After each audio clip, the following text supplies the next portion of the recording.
ஸ்ரீமதே ராமானுஜாய நமக. இன்னைக்கு திருக்கோளூர் பெண் பிள்ளை ரகசியத்துல 39வது வார்த்தை, அனுப்பி வையும் என்றேனோ வசிஷ்டரை போல. வசிஷ்டர் பார்த்தீங்கன்னா இவர் ராமபிரானோட தந்தையான தசரத மகாராஜாக்கு மந்திரியாகவும் ஆச்சாரியனாகவும் இருந்துட்டு இருந்தாருங்க. அப்ப ஒரு வாட்டி என்னாச்சு, விஸ்வாமித்திரர் வராரு.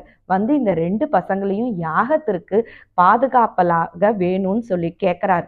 அப்ப அவங்க அப்பா தசரத மகாராஜா சொல்றாரு, சின்ன பசங்க இவங்க என்னங்க யாகத்தை ரட்சிப்பாங்க, நானே பாதுகாப்புக்கு இருக்கேன், இல்லைன்னா என் சேனை முழுத்தையுமே தரணும்னு விஸ்வாமித்திரருக்கு கோபம் வந்துடுது.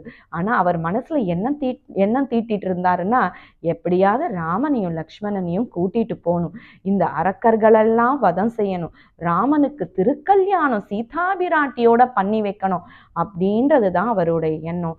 அதற்காக இந்த யாகத்தை ஒரு சாக்கா சொல்லி கூட்டிட்டு போறார். அது மட்டும் இல்லை, அஸ்திரங்களை அத்தனையுமே தெய்வீக அஸ்திரங்களை ராமனுக்கு வழங்கணும் அப்படின்றது தான் இதோட உள்கருத்து.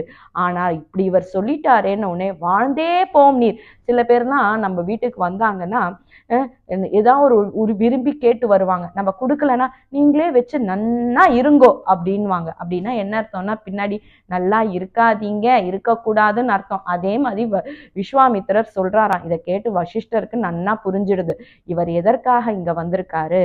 அதாவது ராமனுக்கு தெய்வீக அஸ்திரத்தை கொடுத்து அவருக்கும் சீதாபிராட்டிக்கும் கல்யாணம் பண்ணி வைக்கணும்னு தான் இவரோட உள் நோக்கம்னு சொல்லின்றத புரிஞ்சுண்டு அவர்கிட்ட சொல்றாராம் தசரத மகாராஜா கிட்ட, நீங்க ராமனையும் லக்ஷ்மணையும் அனுப்பி வைங்கோ, விஸ்வாமித்திரர் நல்லபடியா பார்த்துண்டு அவளை திருப்பி அனுப்புவாரு அப்படின்னு நல்வார்த்தைகள் தசரதனுக்கு சொல்லி ராமனையும் லக்ஷ்மணனையும் விஸ்வாமித்திரர் கூட அனுப்பி வைக்குமாறும் சொல்லி அவளை அனுப்பியும் வச்சாராம் இந்த வசிஷ்டர்.